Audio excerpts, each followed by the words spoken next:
Awit kayo sa Panginoon ng isang bagong awitin.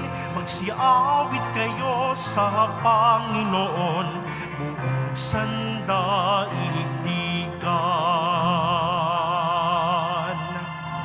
Sa ngalan ng Ama at ng Anak at ng Espiritu Santo. Amen.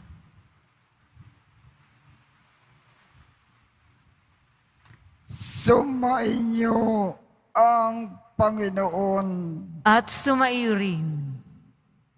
Aminin natin ang ating mga kasalanan upang tayo ay maging marapat gumanap sa banal na pagdiriwang. Panginoong Jesus, binigyan mo kami ng bagong buhay. Panginoon, kaawaan mo kami. Panginoon, kaawaan mo kami. Panginoong Jesus, pinapatawad mo ang aming mga kasalanan. Kristo, kaawaan mo kami. Kristo, kaawaan mo kami. Panginoong Jesus, binabahagi mo sa amin ang iyong katawan at dugo sa Eucharistia. Panginoon, kaawaan mo kami. Panginoon, kaawaan mo kami. Kaawaan tayo ng Diyos Amang makapangyarihan. Patawarin ang ating mga kasalanan at patnubayan tayo sa buhay na walang hanggan. Amen. Manalangin tayo.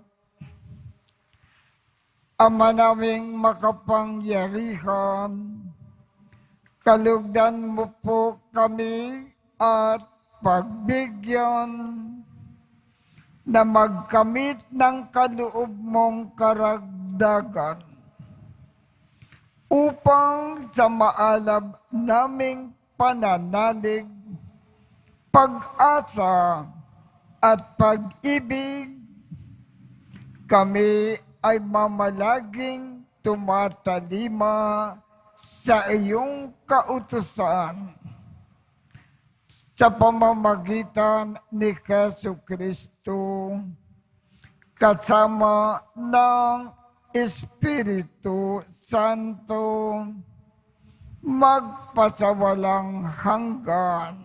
Amen. Magsiupo muna po ang lahat.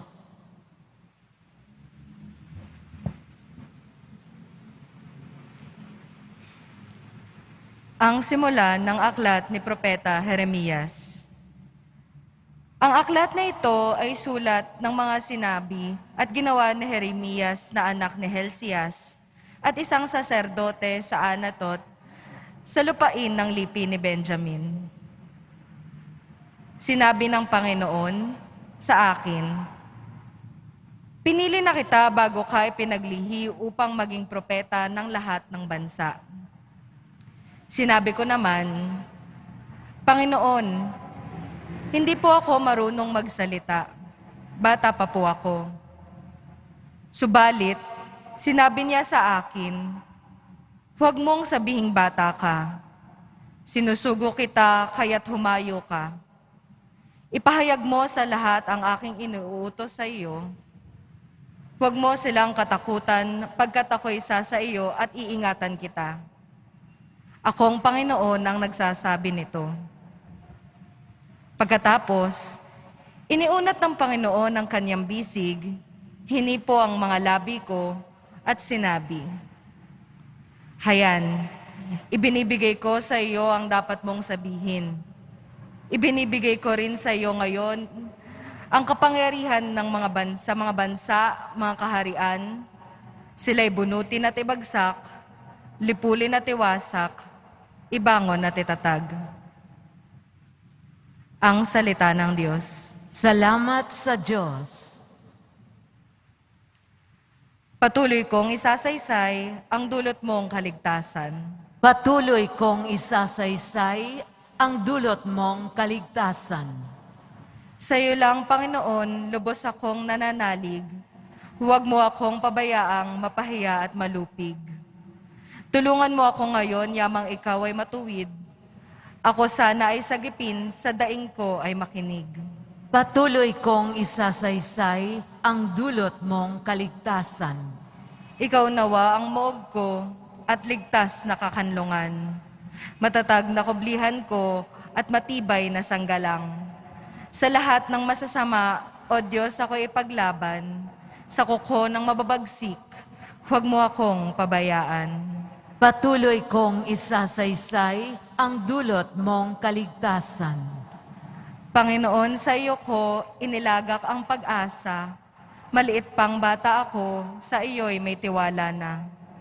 Sa simula at mula pa, wala akong inaasahang mag-iingat sa sarili, kundi tanging ikaw lamang. Kaya naman ikaw poon, pupurihin ko araw-araw. Patuloy kong isasaysay ang dulot mong kaligtasan. Pagkat ikaw ay dakila, patuloy kong isasaysay, maghapon kong ihahayag ang dulot mong kaligtasan. Sa pulpa sa pagkabata, ako'y iyong tinuruan, hanggang ngayon sinasambit ang gawa mong hinahangaan. Patuloy kong isasaysay ang dulot mong kaligtasan. Magsitayo na po ang lahat.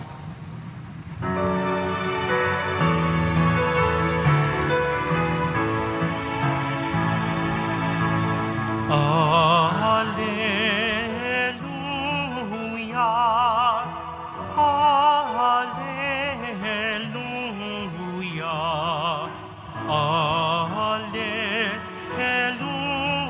Alleluia, Alleluia. Salita ng Diyos, ahang buto na tanim ni Jesu Kristo upang tumubo sa tao. Alleluia, Alleluia, Alleluia,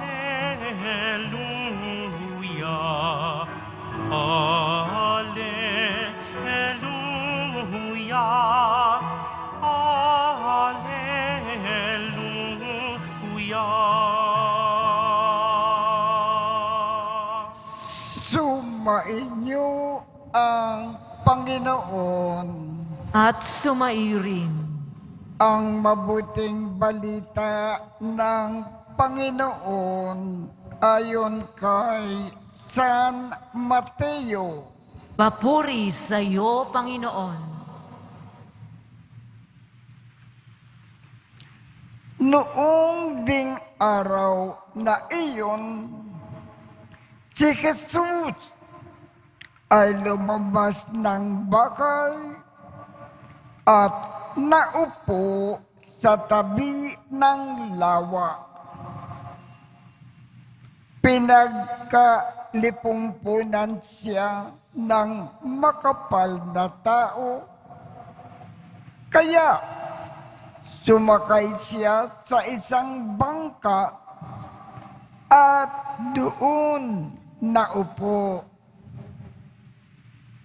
Nasa dalampasigan naman ang mga tao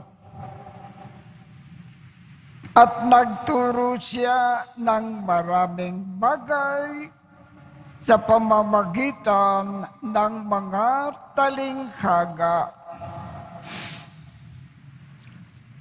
May isang magsasaka na lumabas upang maghasik.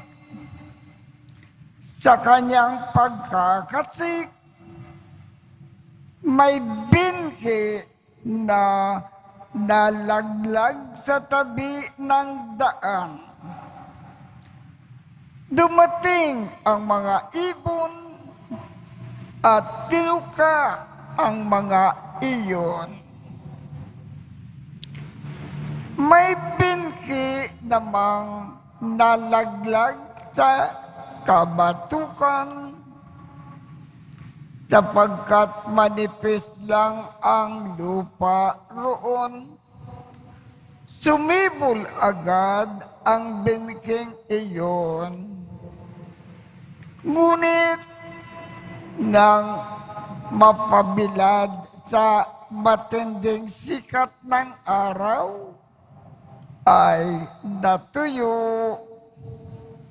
Palibhasa ay walang gaanong ugat. May binhi namang nalaglag sa dawagan. Lumago ang mga dawag at ininis ang mga iyon. Ngunit ang binhi na nalaglag sa mga mabuting lupa ay nag-ukay, may tig-100, may tig-60,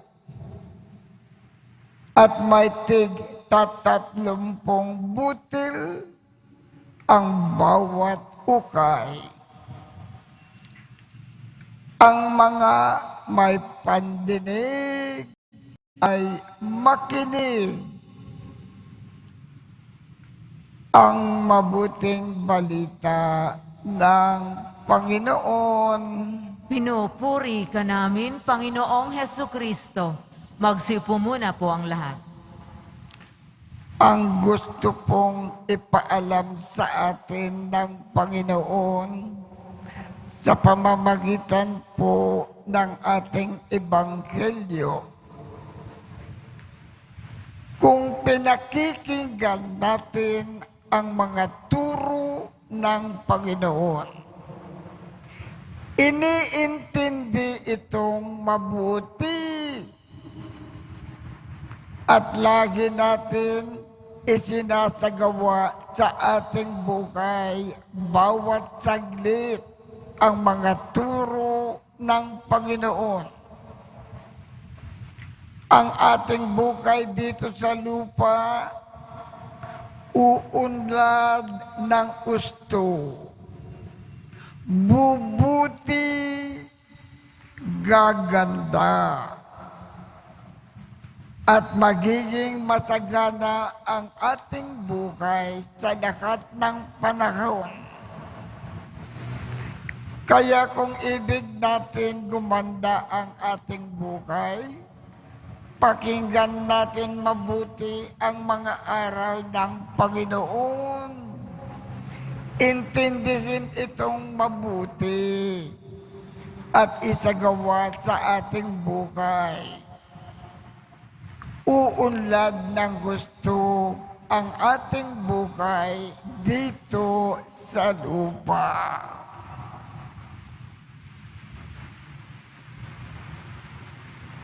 Tumayo na po ang lahat.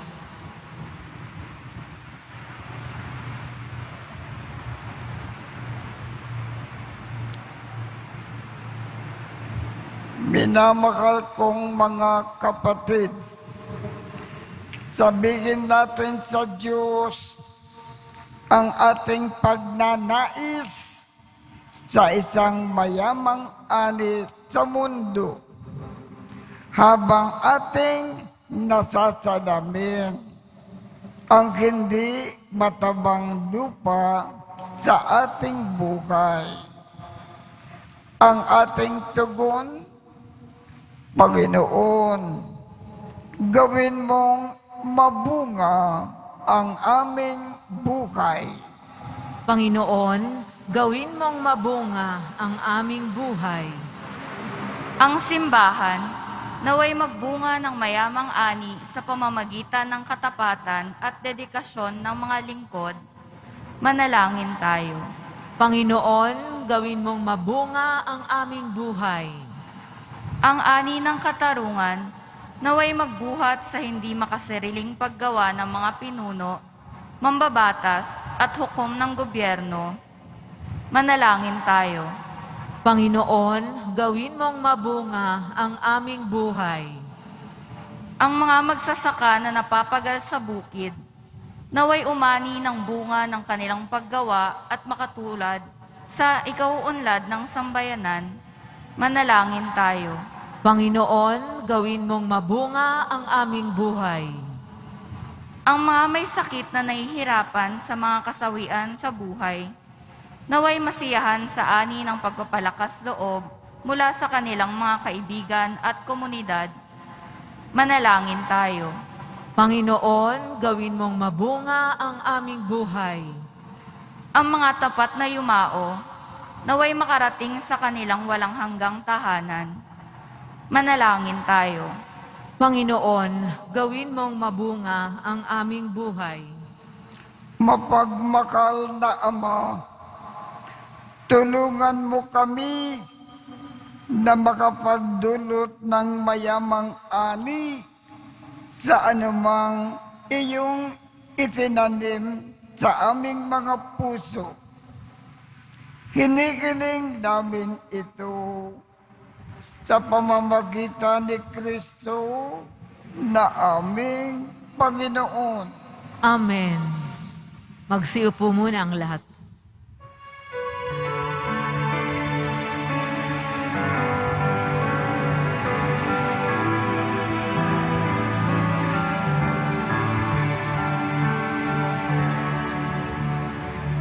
Ating alay na alak at tinapay mula sa ating ani sa lupain ng Diyos nating mahal na siya na ring nagdulot na tayo'y may maihain sa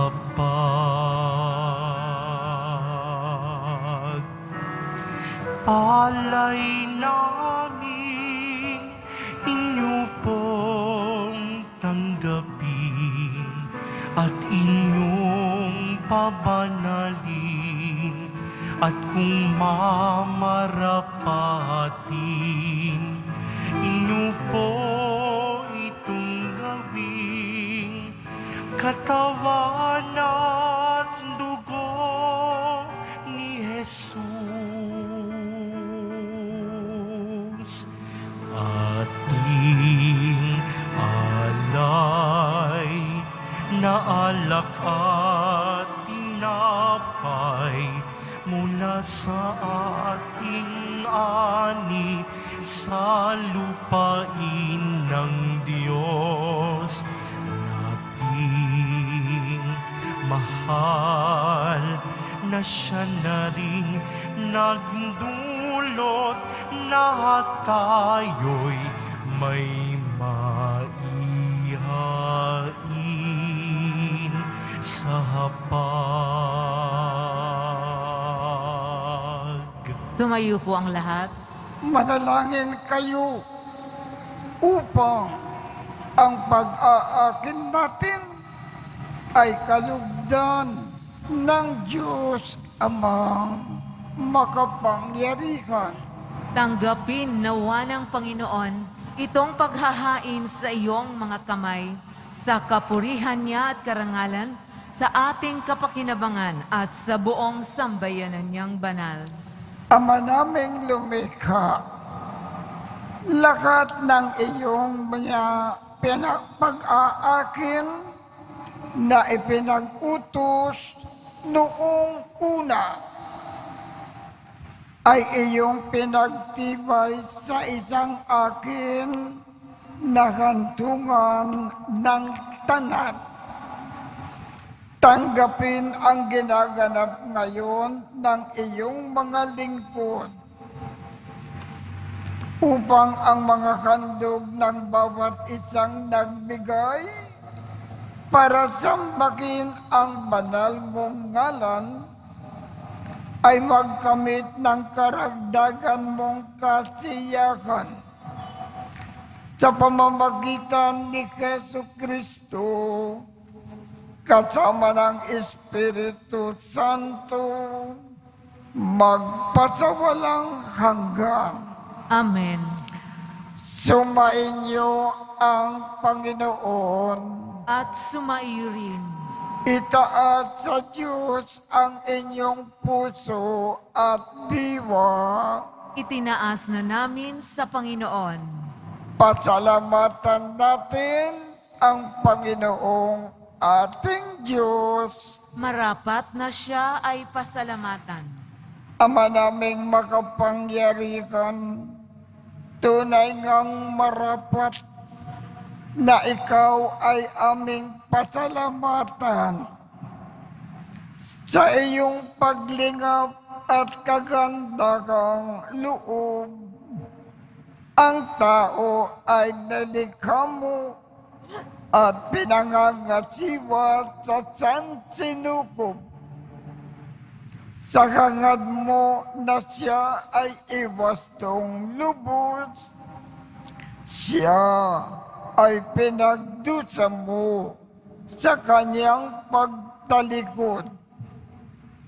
Sa iyong paggiliw, iyong ipinakintulot na makabalik siya sa pamamagitan ni Kristo Jesus.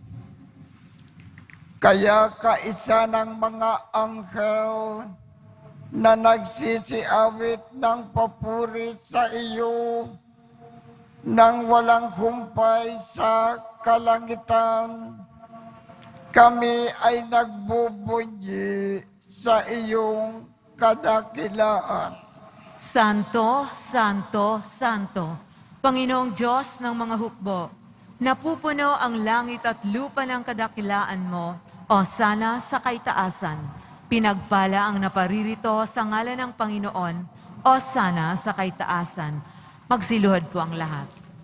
Ama naming banal, ikaw ang bukal ng tanang kabanalan. Kaya't sa pamamagitan ng iyong Espiritu, gawin mong banal ang mga kaloob na ito upang para sa amin ay maging katawan at dugo ng aming Panginoong Jesucristo. Bago niya pinagtiis ang kusang loob na maging handog, hinawakan niya ang tinapay, pinasalamatan kanya, pinaghati-hati niya iyon, iniabot sa kanyang mga alagad at sinabi, tanggapin ninyong lakat ito at kanin. Ito ang aking katawan na ikahandog para sa inyo.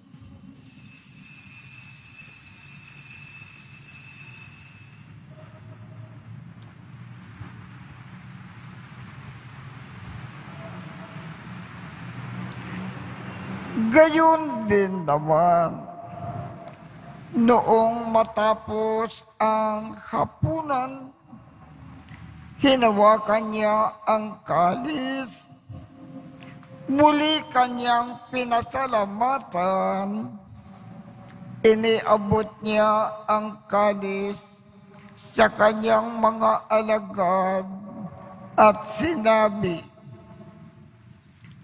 Tanggapin ninyong lakat ito at inumin. Ito ang kalis ng aking dugo, ng bago at walang hanggang tipan. Ang aking dugo na ibubuhos para sa inyo at para sa lahat sa ikapagpapatawad ng mga kasalanan. Gawin ninyo ito sa pag-alaala sa akin.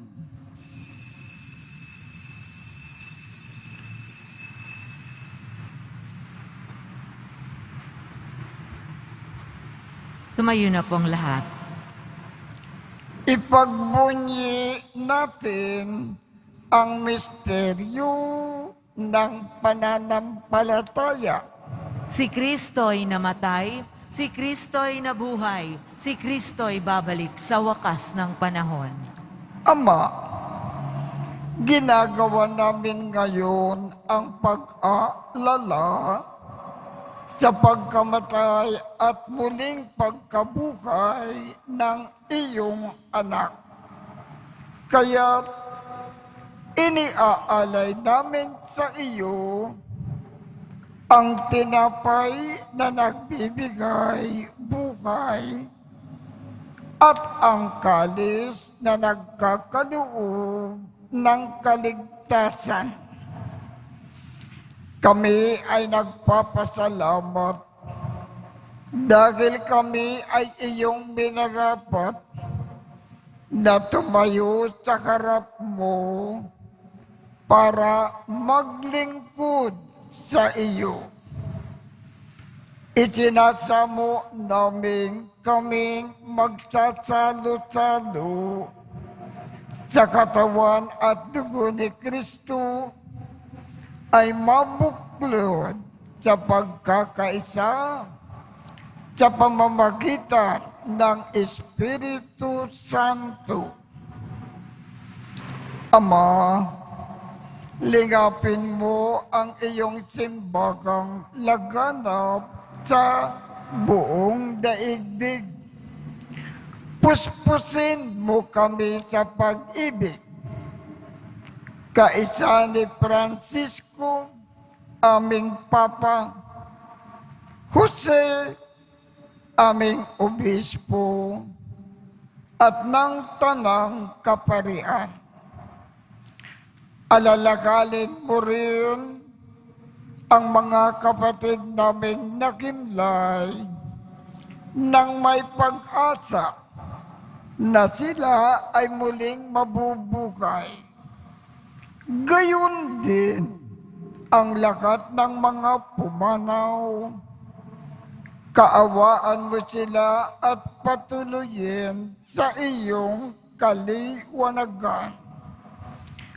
Kaawaan mo at pagindapatin kaming lakat na makasalo sa iyong buhay na walang wakas. Kaisa ng makal na Birhen Maria na ina ng Diyos, ng kabiyak ng puso niyang si San Jose, kaisa ng mga apostol at ng lakat ng mga banal na namuhay dito sa daigdig ng kalugod-lugod sa iyo. Maipagdiwang nawa namin ang pagpupuri sa ikararangal mo sa pamamagitan ng iyong anak na aming Panginoong Jesucristo. Sa pamamagitan ni Kristo, kasama niya at sa Kanya, ang lakat ng parangal at papuri ay sa iyo, Diyos Amang makapangyarihan, kasama ng Espiritu Santo, magpasawalang hanggan. Amen.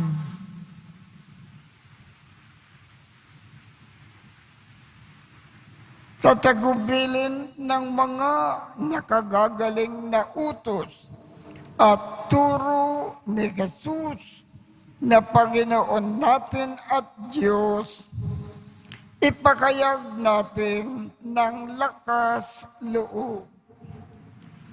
Ama namin, sumasalangit ka, sambahin ang ngalan mo, mapasa amin ang kakariyan mo, sundin ang loob mo dito sa lupa para nang sa langit. Bigyan mo kami ngayon ng aming kakanin sa araw-araw at patawarin mo kami sa aming mga sala para ng pagpapatawad namin sa mga nagkakasala sa amin. At huwag mo kaming ipakintulot sa tukso at iadya mo kami sa lahat ng masama. Hinihiling namin, Ama, iadya mo kami sa lahat ng masama. Pagkalooban kami ng kapayapaan sa araw-araw. Iligtas sa kasalanan at ilayo sa lahat ng kapahamakan. Samantalang aming pinananabikan ang dakilang araw ng pagpapakayag ng tagapagligtas naming si Jesucristo. Sapagkat iyo ang kaharian at ang kapangyarihan at ang kapurihan magpakailanman. Amen. Panginoong Jesucristo, sinabi mo sa iyong mga apostol, kapayapaan ang iniiwan ko sa inyo, ang aking kapayapaan ang ibinibigay ko sa inyo. Tungkayan mo ang aming pananampalataya at huwag ang aming mga pagkakasala. Pagkalooban mo kami ng kapayapaan at pagkakaisa ayon sa iyong kalooban, kasama ng Espiritu Santo, magpasawalang hanggan. Amen. Ang kapayapaan ng Panginoon ay laging sumainyo. At sumairin. Magbigayan tayo ng kapayapaan sa isa't isa.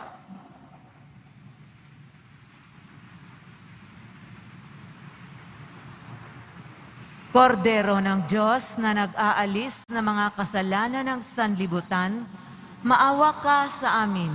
Kordero ng Diyos na nag-aalis ng mga kasalanan ng sanlibutan, maawa ka sa amin.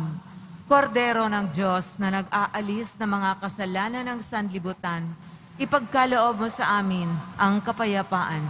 Magsiluhod po ang lahat. Ito ang kordero ng Diyos. Ito ang nag-aalis ng mga kasalanan ng sanlibutan. Mapalad ang mga inaanyayahan sa kanyang biging. Panginoon, hindi ako karapat-dapat na magpatuloy sa iyo, ngunit sa isang salita mo lamang ay gagaling na ako.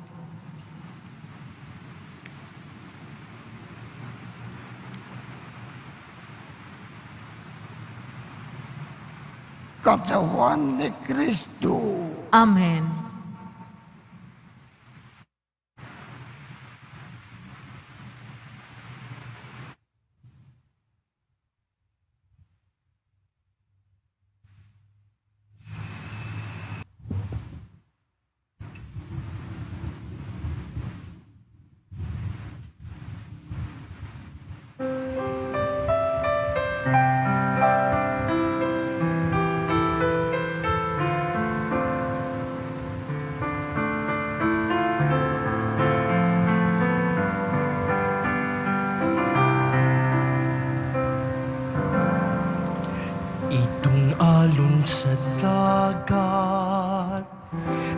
tulad ng ating buhay.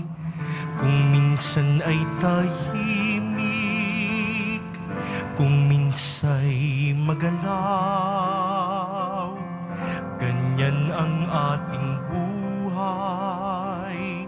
Kung mayroong kalungkutan, paglipas ng hilahin, mayroong kaligayahan. Itong alon sa dagat, itulak man ng hangin, hindi makalampas, sapagkat mabuhangin. Kahit may suliranin, away dumarating din, upang ito'y bathin at ito'y ating lutasin.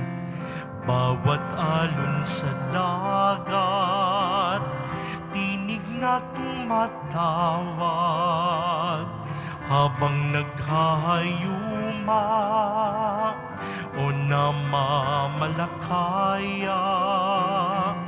Lambat ng aking buhay, maari bang iwanan upang mamalakaya ng taong iyong hirang?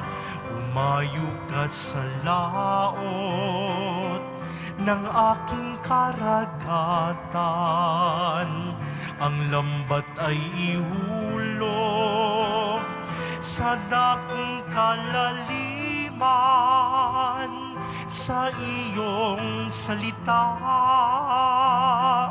At kung ika'y kapiling, mga kawan sa dagat ay huhulihin.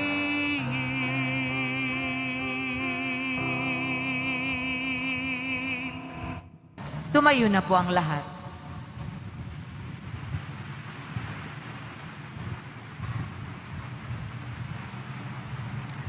Manalangin tayo.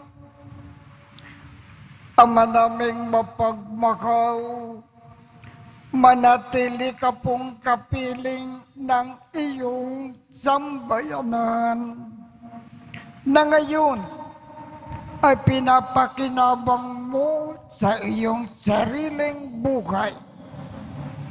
At gawin mo na kami ay pasulong na makahakbang mula sa dati naming pagkamakasalanan patungo sa pagbabago na nagdudulot ng iyong kabutihan. Sa pamamagitan ni Jesucristo, kasama ng Espiritu Santo, magpasawalang hanggan. Amen. Sumainyo ang Panginoon At sumairi. at pagpalain kayong lahat ng makapangyarihang Diyos, Ama, Anak, at Espiritu Santo. Amen.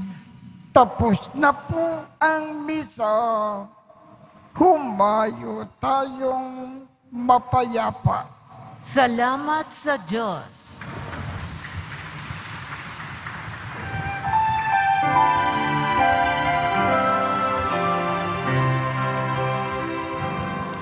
Nuestro Padre Jesus Nazareno, sinasamba ka namin, pinipintuho ka namin, aral mo ang aming buhay at kaligtasan.